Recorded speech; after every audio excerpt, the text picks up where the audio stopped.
Ladies and gentlemen, the story you're about to hear is true. The names have been changed to protect the innocent. Dragnet.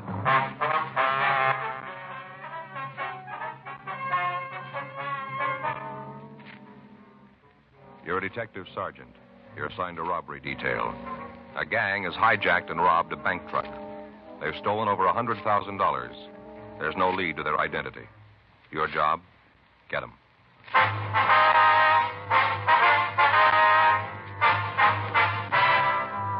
Dragnet, the documented drama of an actual crime. For the next 30 minutes, in cooperation with the Los Angeles Police Department, you will travel step by step on the side of the law through an actual case transcribed from official police files. From beginning to end, from crime to punishment, Dragnet is the story of your police force in action.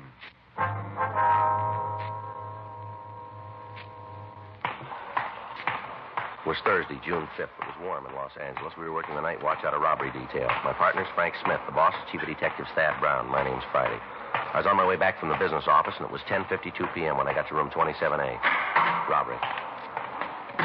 Did you get him? Yeah, here's the gun. You got the double-aught buck? Yeah, Jack. Here you go. Any word yet? No, we ought to be hearing pretty quick. Nothing from Herman and Benson, huh? Last we got from them, they were over on Hobart. No action there? Nothing. I get it. Robbery Friday. Yes, ma'am. That's right. Well, when was this? No. No, that's a burglary. If you'll hold on just a minute, I'll have you switch them. Yes, ma'am. Hold on just 1 minute. Would you give this call to 2524, please? That's right, burglary. Thank you. Woman wants somebody to come out and talk to her about her husband's work pants being taken from the clothesline. You should have gone out. Yeah. You got a cigarette? I'm fresh out. Here you are. Got a match? Yeah, thanks. Well, you might as well sit down, take it easy. We got no idea how long we're going to be here. Guess so. You know, I'm still not real sure about how this tip came in. You want to fill me in? Call came through this afternoon. Man refused to give his name, just said he had some information he thought we'd like to have. No idea who it was, huh? No. Said it wasn't important. Went on to say that he could tell us where to pick up the men who held up the bank truck. Well, I figured it might be a crank, so I asked him how we could be sure the story was true. how'd he answer that? Said he could prove it. Said he had some of the serial numbers on the stolen bills. You check out? Yep. Gave me the numbers from 10 of the 20s. I checked the serial numbers. They're good. And that's when he said he'd call back, huh? Yeah, said he'd call tonight around 10 and give us the address where we could pick up the men. It's late now, about an hour, huh? Yeah. But he knows what he's talking about. We got to be here when the phone rings. No way of getting an ID on him, huh? None. What'd he say about the men? They heavy? From the way he tells it, they're loaded. Got all the guns and ammunition they need to hold out for a week. He knows that. Why couldn't he give us the address this afternoon? He said he wanted to put a lot of distance between him and the rest of them. See how many there were? Not right out. The way he talked, though, we figure there's 3. Any names? No, said he'd tell us where to pick them up. Said when we blew the whistle, they'd tell us. Might be a little tight taking them then, huh? If the way they handle the guards on the truck is any indication, it isn't going to be a picnic. How many men we got? Herman and Benson, we can call them in. Murph and Rafferty, Stewart and Creasy. Where are they now? Well, I saw Murph and Raff down at the business office just a minute ago. Said they'd be right in. I get it. Robbery Friday. Yes, it is. Where? Yeah, put him through. Call from San Francisco. Operator says station to station. Might be our boy. Huh, you'd have to fly up north to get there this fast. Airlines don't ask for recommendations when they sell a ticket. Wait just a minute. This Friday. Who's this? Okay, if that's the way you want it. Yeah. Give me that address. All right, let me read that back to you. 1657 Garfield Place, apartment 408. Is that right? Okay. Why don't you tell us your name? It won't do any... Hello. Hello. Oh, he hung up. I'll have the business office get on it, see if they can come up with a number. You got the address? Yeah, I got that. Here. The way he put it, job might be tougher than we figured. What do you mean? Well, I asked him his name. I told him it wouldn't make any difference if he told us. Yeah? He said it'd make a lot of difference. Said they'd kill him if they found out that he finked on them. That figures. Yeah. Said that when he reads in the papers that they're dead, then he'll come in. When they're dead? Yeah. Says we won't take him alive. 10 days previously, on Thursday, May 26th, 3 men had stopped an armored truck on its way to the Federal Reserve Bank. The truck had stopped for a collection on Wilshire Boulevard. The 3 hold-up men had approached the truck and produced sawed-off 12-gauge shotguns. At gunpoint, 2 of the men forced the drivers to go out to the San Fernando Valley. The third followed in another car. On a side road south of Ventura Boulevard, the suspects had tied and then beaten the driver and the guard. The two men were placed in the back of the truck, and after stealing all of the cash in the vehicle, the thieves had driven off. As soon as the theft was discovered, men from the Federal Bureau of Investigation were notified. Together with them, Frank and I followed down every lead. The crime lab went over the truck but found nothing that would help us in getting to the thieves. Latent fingerprints were able to come up with nothing. The driver of the truck and the guard had been shown the mug books, but they were unable to make an identification. The method of operation was checked through the stats office, but when the leads that developed were checked out, we were in the same position as when we first got the call. We had no idea of who the thieves might be. Descriptions obtained from the two victims were broadcast to the entire nation, but there were no kickbacks. The FBI weighed and sifted all evidence in its Washington headquarters, but they came up with the same results we had. Nothing. The phone call from the informant was the first concrete lead that we'd gotten. There were 9 men from Robbery Division and 3 teams from the FBI in the operation. From the information we had, we knew the suspects were armed and they were dangerous. The people in the building were gotten out of their apartments. The building itself was completely surrounded. 1:36 a.m. We moved in. Boys in the street are set. Let's go. All right. Did you check the manager? Yep. Descriptions of the men in the apartment match the one we got from the driver of the truck. Checks out to be the same guys. The manager say how many there were? 3. She's not sure they're all in. All right.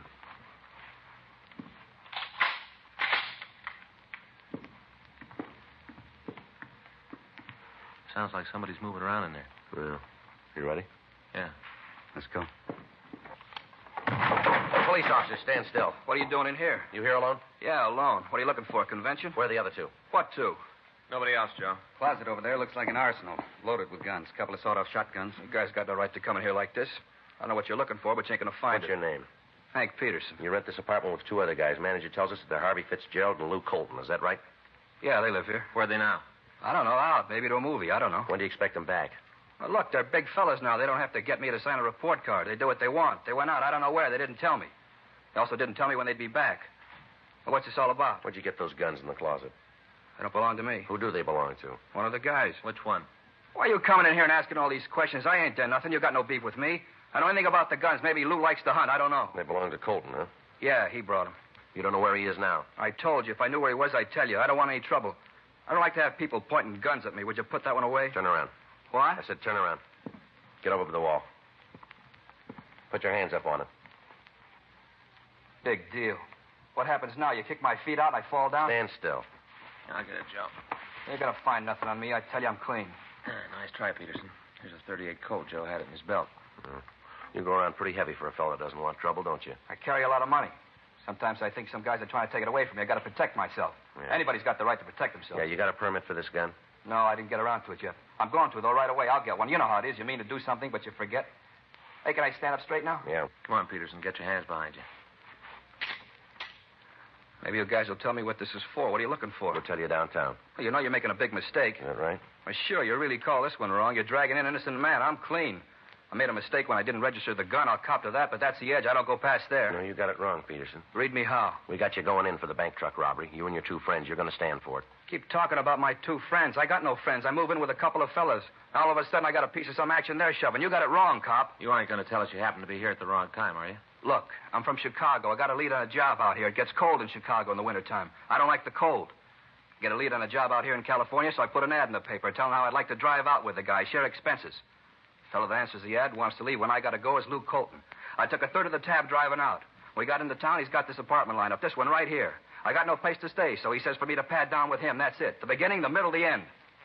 Anything outside of that, I don't know. If you got trouble with Lou, then take it up with him, but don't make me fit in. I got no part of the action. I don't want any. What about the gun? The gun you had on you. I tried to explain that. I meant to get a permit for it. I didn't get around to it yet. What about the ones in the closet? Well, talk to Lou. They belong to him. Maybe he's going to open a museum. All right. Let's get out of here. Come on, let's go. Look what you did to the door, breaking it up like that. No reason. All you had to do was knock. Landlady's going to be pretty sore about it. I'd have let you in if you'd have knocked. Breaking up a door like that, she's going to be real sore. Probably won't talk to me. Well, it's going to be a while before she's got the chance.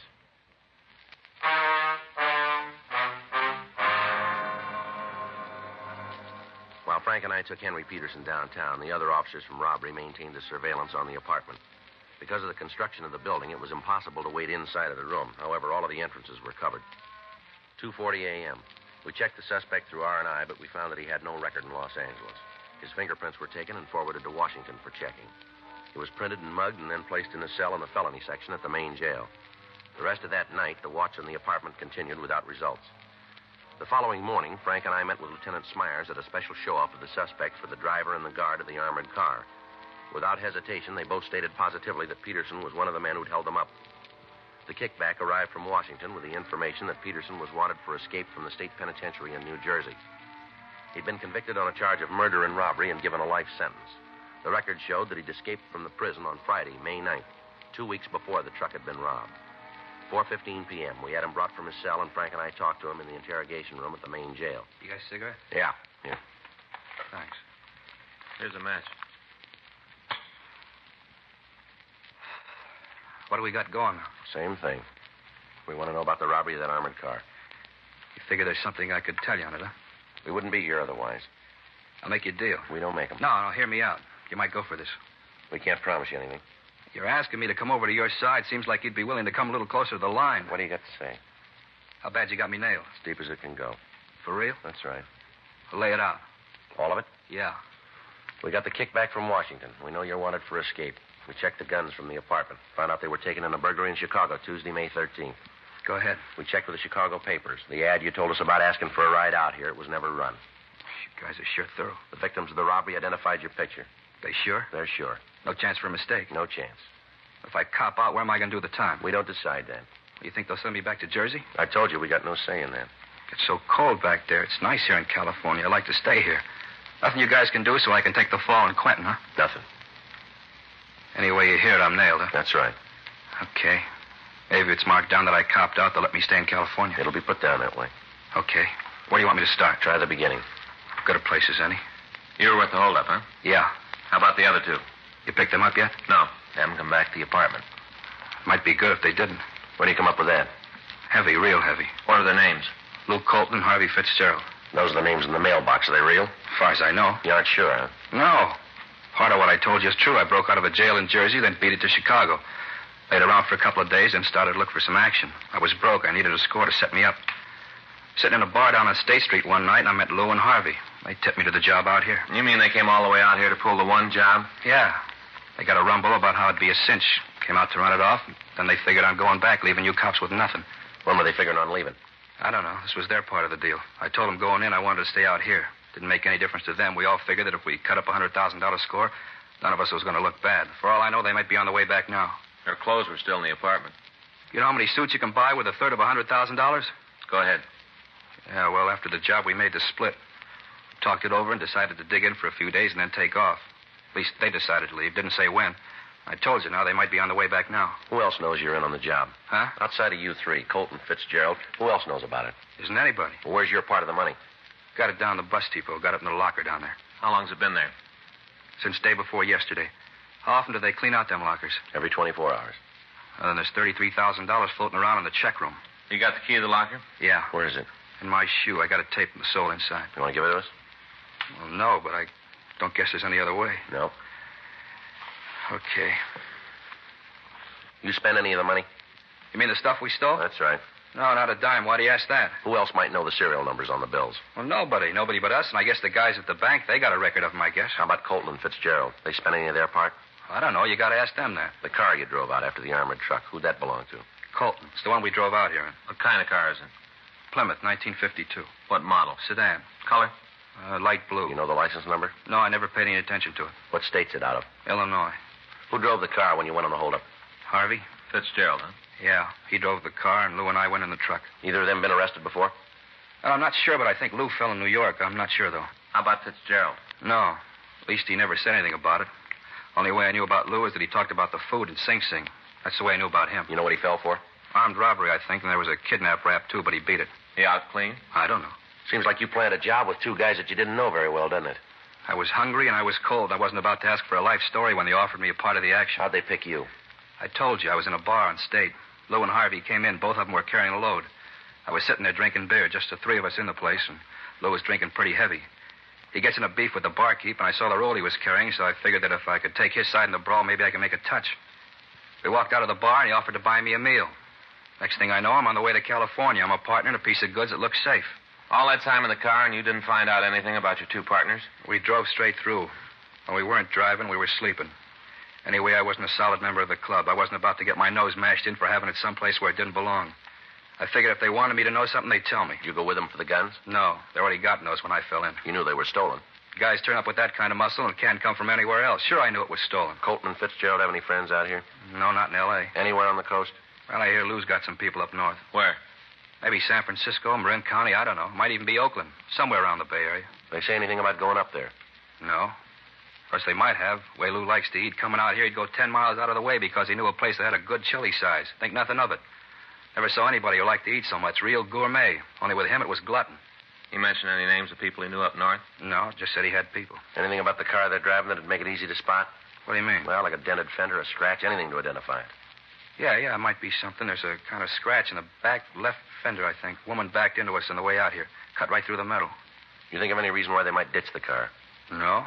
We kept a close tab on the papers right after the job and looked to see how much you had on it. When we didn't see anything, we figured the car was all right.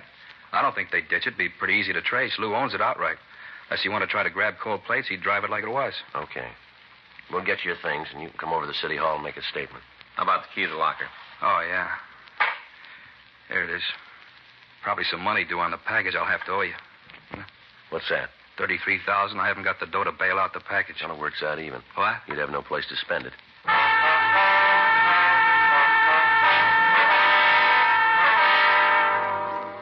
An immediate APB was gotten off carrying the names and descriptions of the two suspects, also a description of the car.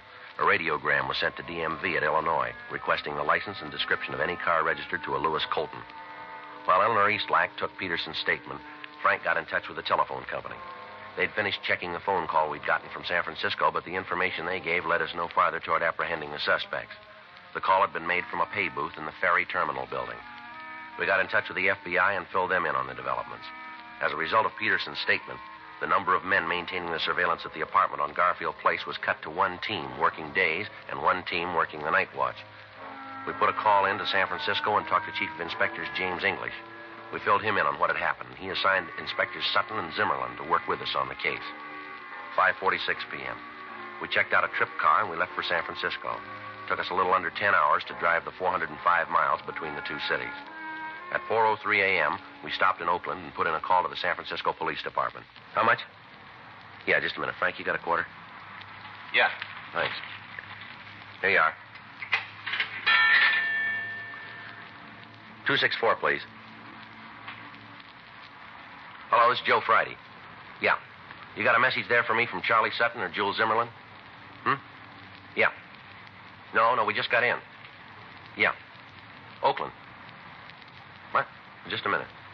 You see that street sign up there? Yeah, wait a minute. 5th and Poplar. 5th and Poplar. Yeah. No, we're coming right over. When was this? I see. Well, if Charlie calls in, tell him that we're on the way, will you? Right. Thank you. Well, we're almost too late. What do you mean, they got a lead?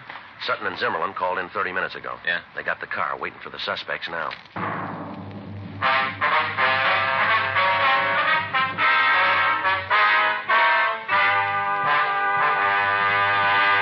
You are listening to Dragnet, the authentic story of your police force in action.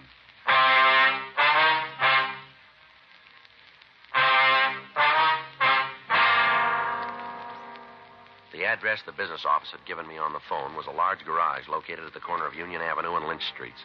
When Frank and I got there, we met with Inspectors Sutton and Zimmerlin.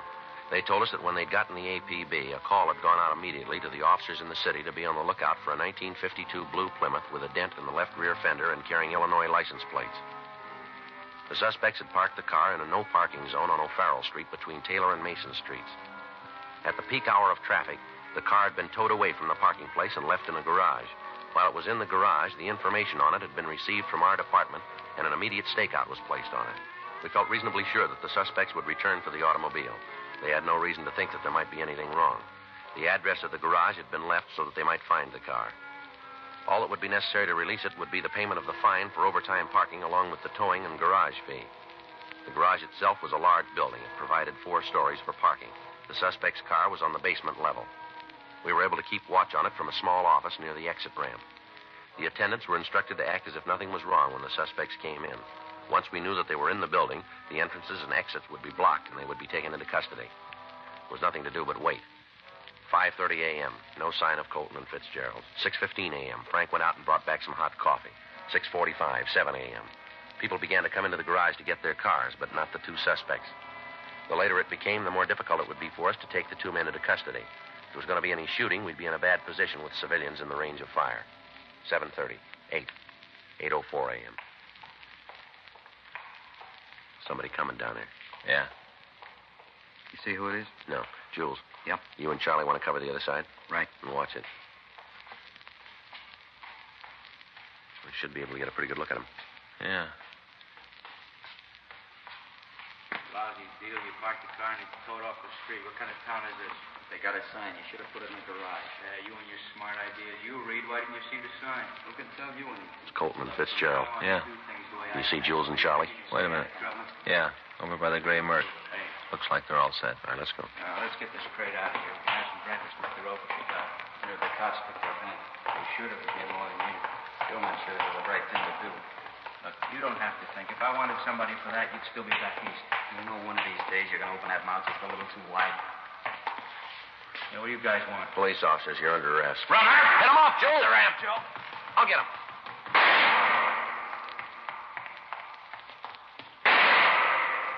Colton, this isn't the way out. You follow your own map, Pop. The doors are blocked, Colton. You're in here for good. You're wearing the wrong kind of glasses. I'll get out. Now, look, we got you for robbery. Don't make it any more. Joe? Yeah. He's over in the corner. How about Fitzgerald? Sutton and Zimmerman got him. Two of their guns in their lap. On no part of trouble. Colton doesn't figure it that way. I'll try to get around him. All right, watch yourself. Keep those people back out of the doorway. Go on, Frank. I'll cover you. You come near me, cop, I'll get it. There's three more, Colton. You aren't going to get by all of us. Your partner quit. Why not be smart like him? He's not smart, he's scared. All right, Colton, I'm coming to you. You do and you'll be dead when you get here. Throw down that gun. Colton! Colton! See him, Joe? No. Take it easy, Joe. Colton. How about it? He's hit. You can't tell how bad. He's still got the gun. Colton! You can hear me? Throw that gun out here. Nothing. Come on. Better call an ambulance. Right. Never should have taken us. Better take it easy, Colton. You're hit where it shows. Never should have taken us. Two of you, two of us. You got it wrong, mister. Huh? You were outnumbered going in.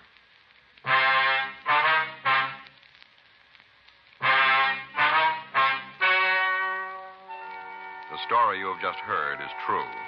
The names were changed to protect the innocent.